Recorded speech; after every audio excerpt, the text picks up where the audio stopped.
নমস্কাৰ, মই প্ৰিয়ংকা আপোনালোকক নতুন এটা ব্লগলৈ আগবঢ়াইছোঁ। আজি বহুত দিনৰ মূৰত ব্লগটো দিয়া হ'ল। আজি আমাৰ নামঘৰত পাতিছিলে, ভাদ মাহত নাম পাতে, যিহেতুকে মই আজি গৈছিলোঁ, এতিয়া নামতিসকলে গাই আছিলে। অলপ শুনকচোন।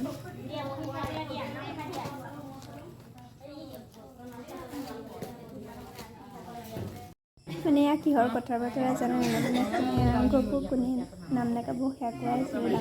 ডাঙৰ আইতাসকলে কৰা যোন নামৰ মায়ে হওক মায়ে পাছতে গায় আৰু আহকচোন চাওক কেনেকুৱা কি হয়।